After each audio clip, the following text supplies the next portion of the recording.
আমি Shahriar Mallick, Indian secular ফ্রন্টের মনোনীত প্রার্থী শ্রীরামপুর লোকসভা কেন্দ্রের।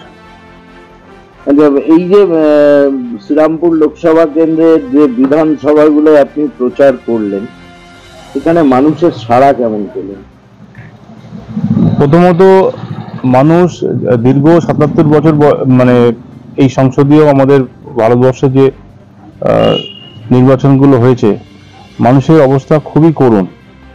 আমি বিভিন্ন এলাকায় ঘুরে দেখলাম মানুষের যে মিনিমাম যে মৌলিক অধিকারগুলো আছে সেগুলো কোনোটাই মানে অনেকটা অংশেই পূরণ হয়নি। এই জন্য মানুষ প্রচন্ডভাবে ক্ষিপ্ত হয়েছে। মানুষ শুধু অপেক্ষা করছে এই অষ্টাদশ লোকসভা নির্বাচনে তাদের ভোটাধিকার আমাদের ইন্ডিয়ান সেকুলার ফ্রন্টের পক্ষে দেওয়ার জন্য। সেখানে কি কোনো বিকল্প খুঁজছে মানুষ? অবশ্যই, কারণ এর আগে কংগ্রেসকে ভোট দিয়েছে, দীর্ঘ দিন মানুষ কংগ্রেসকে ভোট দিয়েছে। তারপরে আমাদের পশ্চিমবঙ্গে 34 বছর সিপিএম রাজত্ব করেছে। গরিব মানুষের দল হিসেবে তারা মানুষের ভোটটা একচ্ছত্রভাবে পেয়েছিল।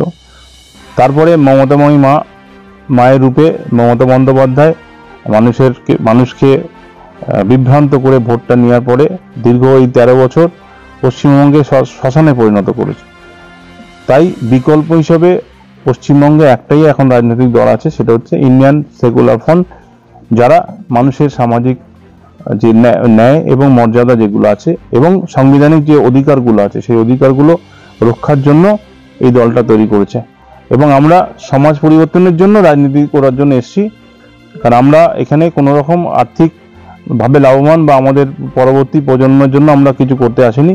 যেটা আমরা বিগত দিনে দেখেছি যে সমস্ত পলিটিক্যাল পার্টিগুলো আছে তারা সেটা তাদের জন্য, তাদের পরবর্তী প্রজন্মের জন্য একটা এটা ব্যবসা হিসেবে তারা পরিণত করেছে। এবং আপনি দেখলাম আপনার ইস্তাহারও যেটা করেছেন, সেখানে যে আপনি লিখছেন যে বিজেপি ফ্যাসিবাদী, কেন এটা আপনার মনে হচ্ছে? প্রথম কথা হচ্ছে, যে ভারতবর্ষে প্রায় 80 কোটি মানুষকে বিনা পয়সায় চাল দিতে হচ্ছে, সেখানে ধর্ম নিয়ে বিভাজন করাটা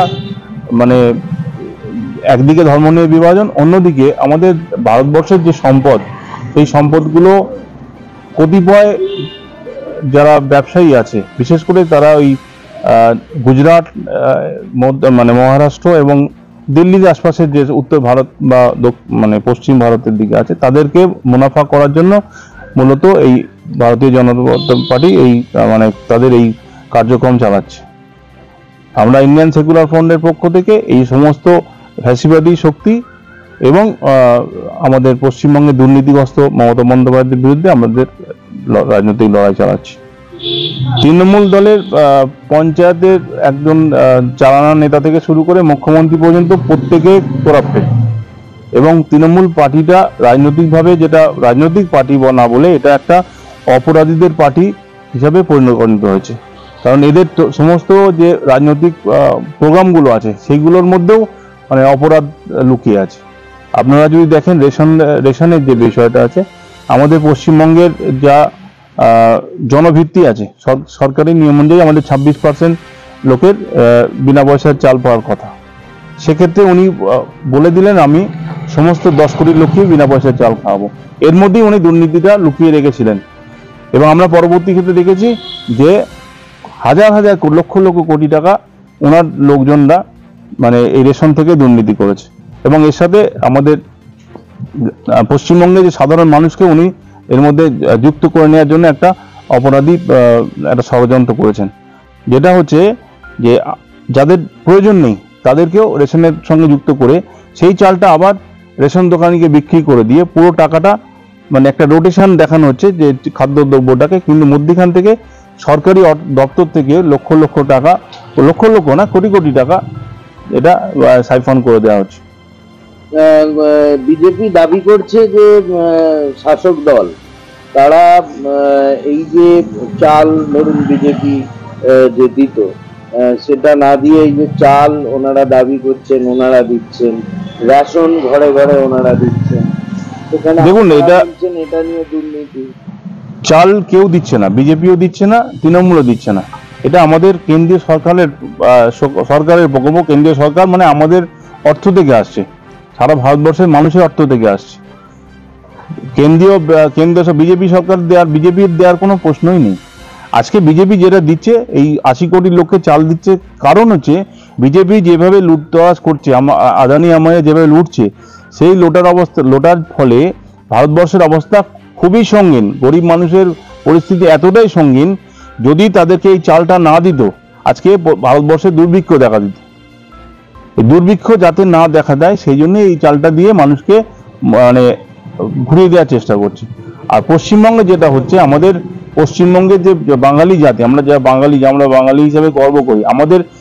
আমরা পৃথিবীর মধ্যে সবচেয়ে বড় উন্নত জাতি। আমার সায়েন্টিস্ট আছে, আমার শিল্পের লোক আছে, আমার সংস্কৃতির লোক আছে, আমার কবি সাহিত্যিক আছে, যারা শুধু ভারতবর্ষ নয়, সারা পৃথিবীর মধ্যে তারা নজির সৃষ্টি করেছে। এবং আমার দেশের মানুষরা মানে বহুল অংশে সারা পৃথিবীকে এখন শাসন করছে। সেখানে আমরা আমাদের এই পশ্চিমবঙ্গ সরকার, আমরা আমাদের এখানে সাধারণ মানুষের ভোটাধিকার কেড়ে নিচ্ছে, সাধারণ মানুষকে ভোট দিতে শাসনে দিচ্ছে, এবং প্রতিটা দপ্তরের প্রতিটা স্কিমের মধ্যে তারা মানে দুর্নীতি করছে এবং সেখান থেকে কাটমানি খাচ্ছে। বিজেপি একদিকে বলছে তাদের ভোট প্রচারে গিয়ে যে সংখ্যালঘু সম্প্রদায়কে তৃণমূল ভোট ব্যাংক হিসেবে ব্যবহার করছে, কি বলবেন? না, বিষয়টা সেটা নয়। বিষয়টা হচ্ছে এর আগে কংগ্রেস যেটা করেছে, প্রতি লোকসভা ভোটের আগে বিভিন্ন সারা ভারতবর্ষে দাঙ্গা লাগাতো এবং তারা সে ভোট বৈতরণী পার হয়েছে। মানুষ যেটা যখন বুঝতে পেরেছে কংগ্রেস এই জিনিসটা করছে, মানুষ কংগ্রেস থেকে সরে গেছে এবং তারা যে যার এলাকায় স্থানীয়ভাবে তারা বিরোধী দলকে ভোট দিয়েছে। পশ্চিমবঙ্গের ক্ষেত্রে আমাদের কংগ্রেসের বিপক্ষে তখন সিপিএম ছিল, সিপিএমকেও মানুষ মানে একচ্ছত্রভাবে, বিশেষ করে মুসলিম সমাজের লোকেরা তার সিকিউরিটির পারপাসে তারা ভোটটা দিয়েছিল। কিন্তু পরবর্তী ক্ষেত্রে আমরা সাজার কমিটির রিপোর্টের পরে দেখলাম, পশ্চিমবঙ্গে যে সংখ্যালঘু সম্প্রদায়ের যে পজিশন ছিল, অর্থনৈতিক বলুন বা সামাজিক যে পজিশন ছিল, তার অনেকটাই অবমূল্যায়ন হয়েছে। আমাদের সরকারি চাকরিতে আমাদের কোনো রকম কোনো স্থান নেই, মানে মুসলিমদের কোনো নেই। যেটুকু আছে, কিছু অবাঙালি লোক যারা আছে, যারা উর্দুভাষী লোকেদের চাকরিতে কিছু যে কটা লোক কাজ করছে, সেগুলোর মধ্যেও উর্দুভাষী লোকেদের সংখ্যা বেশি। যারা বাঙালি, আমরা এখানকার বাঙালি যারা স্থানীয় বাঙালি, তাদের কিন্তু পার্সেন্টেজ একেবারে নেই বললে 0%-এর কাছাকাছি আছে, একদম পয়েন্ট, মানে একেবারে নেগলিজেবল, নগণ্য। কিন্তু এখানে আপনাকে থামিয়ে একটা কথা বলি, সংখ্যালঘু সম্প্রদায়ের লোকেদের তো একটা সংরক্ষণের ব্যাপার আছে চাকরির ক্ষেত্রে। সংখ্যালঘু সংরক্ষণ তো দূরের কথা, আমাদের এখানে সংখ্যালঘুদের মিনিমাম যে বিষয়গুলো, শিক্ষা বলুন, সেগুলো নিয়ম অনুযায়ী তো সংখ্যালঘুদের একটা সংরক্ষণ। হ্যাঁ, এখন ওবিসি ক্যাটাগরিতে, ওবিসি এতে আমাদের সংখ্যালঘুদের রিজার্ভেশন আছে, সেখানে সেই রিজার্ভেশনগুলোও পূরণ করা হচ্ছে না। আপনারা দেখেছেন চাকরির ক্ষেত্রে আমাদের পশ্চিমবঙ্গে, দেখেছেন তো প্রতিটা ক্ষেত্রে দুর্নীতি। এখন মুসলিম সমাজের লোকেদের সে অবস্থা নেই যে টাকা দিয়ে আপনার চাকরি কিনবে, যেটা বৈধ হবে সেটা। আমরা দেখেছি যে সমস্ত নামগুলো আমরা দেখলাম, মিডিয়াতে মাধ্যমে দেখলাম, তার মধ্যে বেশিরভাগই দেখেছি রেশন ডিলারের ছেলেপুলে বা যারা ওই প্রোমোটারি করে, যারা মানে সঠিকভাবে ইনকাম করে না, সেই সব লোকেদের ছেলেপুলেরাই দেখলাম এই আপনার শিক্ষা ক্ষেত্রে যে দুর্নীতি হয়েছে, যেখানে মুসলিম নামগুলো পেলাম, সেখানে দেখলাম ওই রকম শ্রেণী থেকে কিছু ছেলে মেয়ে আছেন, তাদের নামগুলো দেখেছে। কিন্তু সাধারণ যে গরিব মানুষ, বাঙালি মুসলিম, তারা কোনোভাবেই সুযোগ সুবিধা পাচ্ছে না, 100% ডিপ্রাইভ হচ্ছে। নর্মালি যেটা কথা উঠছে যে আইএসএফ হচ্ছে শুধুমাত্র মুসলিম কেন্দ্রিক একটা দল, এই ব্যাপারে কি বলবেন? আমাদের দলের নাম হচ্ছে ইন্ডিয়ান সেকুলার ফ্রন্ট। সেকুলার কথাটা নিয়ে এর আগে আমাদের বিভিন্ন রাজনৈতিক দলগুলো সেকুলার শব্দটাকে কালিমা লিপ্ত করেছে। আইএসএফ দল একমাত্র দল যে সেকুলার শব্দটাকে একেবারে সঠিকভাবে ব্যবহার করছে। আপনারা যদি দেখেন, আমাদের পশ্চিমবঙ্গের দলিত, আদিবাসী এবং আমাদের মাইনরিটি সংখ্যালঘু এবং বর্ণ যারা হিন্দু হয়, বর্ণ হিন্দু যারা ডিপ্রাইভড, তাদের অধিকারের জন্য আইএসএফ দল তৈরি হয়েছে। এখানে এটা এই শর্তে আপনি কি বলতে চাইছেন যে তাদের কি পিছিয়ে রাখা হয়েছে, না তারা অ্যাকচুয়ালি পিছিয়ে আছে? দেখুন, আমাদের একটা লেখা আছে, দেখবেন এর মধ্যে আমাদের সমস্ত জায়গায় লেখা আছে মর্যাদা। আমরা ভারতবর্ষের নাগরিক, আমরা ভারতবর্ষের নাগরিক হিসেবে মর্যাদা পেতে চাই। আমাদের দেশে শিডিউল কাস্ট শিডিউল টাইপ যারা আছে তারা শিডিউল কাস্ট শিডিউল না ভারতের নাগরিক হিসেবে মর্যাদা পেতে চায়। বর্তমানে যেটাভাবে আমাদের যেভাবে ভোট হচ্ছে, মুসলমান ভোট মানে সবাই একটা দলকে দেবে, এই জিনিসটাকে আমরা ভাঙতে চাইছি। আমরা বলতে চাইছি আমি একটা ভারতীয়, আমি আমার চিন্তা ভাবনা অনুযায়ী, আমার শিক্ষা জ্ঞান অনুযায়ী আমি ভোট দেব। আমি বিজেপিকে ভোট দিতে পারি, আমি তৃণমূলকে ভোট দিতে পারি, আমি সিপিএমকে ভোট দিতে পারি, আমি আইএসএফকে ভোট দিতে পারি। এই জায়গাটা আমরা আনার চেষ্টা করছি যে একটা লোক, একটা সম্প্রদায় কোনো দলের ভোট হতে পারে না। এই ভোট ব্যাংক একটা সম্প্রদায়কে চিরকালই সমাজ একটা সমাজ ভেবে এসেছে। হ্যাঁ, আপনি যদি দেখেন, আমি তো বিভিন্ন শ্রীরামপুর এলাকায় ঘুরলাম, বিশেষ করে সংখ্যালঘু যে এলাকাগুলো আছে, এখানে একটা ছোট বাচ্চা যখন 7-8 বছর বয়স হয়, স্কুলে 1-2 পড়ে ক্লাস করে ঢোকার পরে তারা সোনার কাজে বিদেশে চলে যায়, গুজরাট, মহারাষ্ট্র বা বিভিন্ন জায়গায় চলে যায়।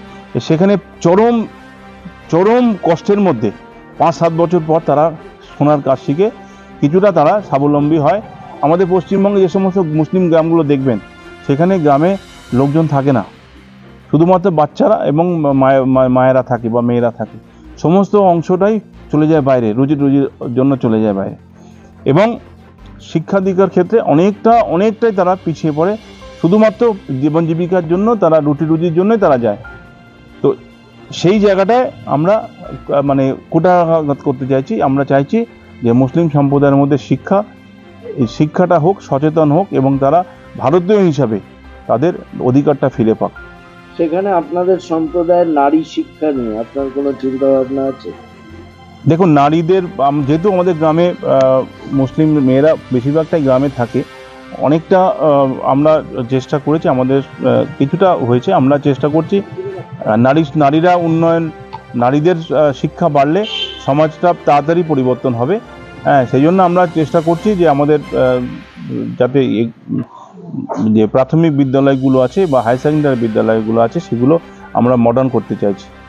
তৃণমূল কংগ্রেসের আমলে যে কটা পর্ষদ তৈরি হয়েছে, সবটাই নাম খেয়ে আসতে, এবং এটা শুধুমাত্র টাকা লুটার জন্য, একটা লোটার ব্যাপারে শুধু একটা কমিটি করে টাকাটা লুণ্ঠনের জন্য ব্যাপার হয়েছে। উন্নয়নের কোনো ব্যাপার নেই, উন্নয়নের কোনো জায়গা নেই। যেটুকু হয়েছে ওখানে ফুরফুরায় সিদ্দিকী সাহেব এবং শামীম আহমেদ আছে, ওনাদের উন্নয়ন হয়েছে, বাকি সাধারণ মানুষের কোনো উন্নয়ন সেখানে হয়নি।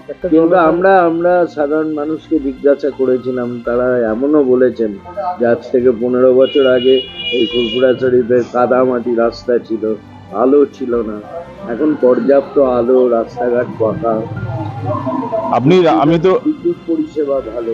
দেখুন, বিদ্যুৎ পরিষেবা সারা ভারতবর্ষে যে কেন্দ্রীয় সরকারের যে স্কিম আছে, প্রতিটা বাড়িতে ইলেকট্রিক পৌঁছে দেওয়া, প্রতিটা বাড়িতে জল পৌঁছে দেওয়া, সেই প্রকল্পগুলোকে এরা ঠিকমতো ইমপ্লিমেন্ট করতে পারছে না। সেই প্রকল্পের আওতায় এগুলো হয়েছে। আপনি যে ঢালাইটা দেখতে পাচ্ছেন, প্রতিটা রাস্তায় ঢালাই হয়েছে, কিন্তু ঢালাইয়ের যে কোয়ালিটি, ঢালাই করতে গেলে যে সায়েন্স লাগে, সেগুলো কোনো জায়গায় অ্যাপ্লাই হয়েছে আপনারা দেখবেন? খালি সিমেন্ট বালি আর পাথর দিয়ে ঢালাই মেরে দেওয়া হচ্ছে। আমি যেখানে আপনাকে বক্তব্য রাখছি, এই গ্রামে এই রাস্তায় যদি কোনোভাবে দুটো গাড়ি সামনে চলে আসে, পাস দিতে পারছে না। ছেলেরা যে কোনো সময় পুকুরে পড়ে যায়, মানে রাস্তা থেকে পুকুরে পড়ে যেতে পারে। একটা আনসাইন্টিফিক 1, 2, 3, 4, 5, 6 এর ইঞ্জিনিয়াররা এইসব কাজগুলো করছে। তৃণমূল কংগ্রেস সেটাই আমাদেরকে উপহার দিচ্ছে পশ্চিমবঙ্গকে। আপনাকে মানুষ আশীর্বাদ করলে আপনার ফার্স্ট প্রায়োরিটি কি হবে? আমার ফার্স্ট প্রায়োরিটি হচ্ছে, যেটা আপনি বললেন শিক্ষার ক্ষেত্রে, আমি আমাদের শ্রীরামপুর লোকসভা কেন্দ্রের যতগুলো প্রাইমারি স্কুল আছে, আমি সেই প্রাইমারি স্কুলগুলোকে একেবারে আধুনিক করব। আমার যে ফার্স্ট, যদি আমি যে টাকা আমি পাবো, সেই টাকা এবং গ্রামের মানুষের সহযোগিতা নিয়ে প্রত্যেকটা স্কুলকে, প্রাইমারি স্কুলকে প্রথমে আধুনিক করব। সেখানে অডিও ভিজুয়াল সিস্টেম এবং ইনফ্রাস্ট্রাকচারলি ইংলিশ মিডিয়ামে যেভাবে ইনফ্রাস্ট্রাকচার আছে, সেইভাবে প্রতিটা ছাত্রছাত্রীর টাই, ব্যাচ এবং ইউনিফর্ম পরে তারা স্কুলে যাবে। আমি যে রাখার পড়াশোনার পরিকাঠামো, শিক্ষার পরিকাঠামোটা একদম, এবং এটা আমি যেটা চাইছি, আমি আমার গ্রামে ইমপ্লিমেন্ট করেছি। আমি যে দুটো স্কুলের প্রেসিডেন্ট, সেখানে আমি ইমপ্লিমেন্ট করেছি।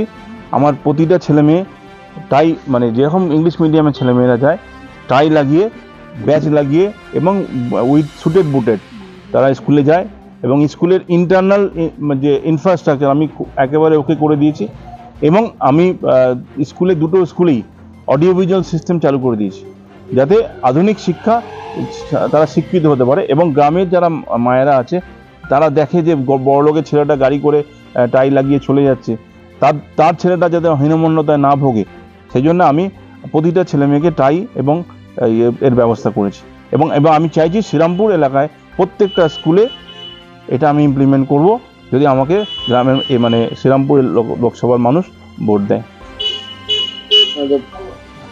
আর দ্বিতীয় যে বিষয় যেটা হচ্ছে সেটা হচ্ছে যেভাবে আমরা উন্নয়নের জন্য যে টাকাটা আছে সেটা আমরা দেখতে পাচ্ছি আপনার বিজেপি বলুন সিপিএম বলুন বা তৃণমূল বলুন এরা 10 টাকার কাজটাকে 100 টাকা 10 টাকার কাজটাকে 100 টাকা হিসেবে দেখিয়ে তারা বিল তুলে নিচ্ছে সেইটাকে আমি বন্ধ করব। আমি 100 টাকায় 120 টাকার কাজ করব।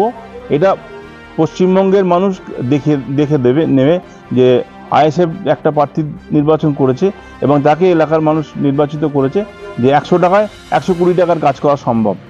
আর সেখানে আমার নিজস্ব যে শিক্ষাগত যোগ্যতা আছে সেটাকে আমি এখানে ইমপ্লিমেন্ট করব।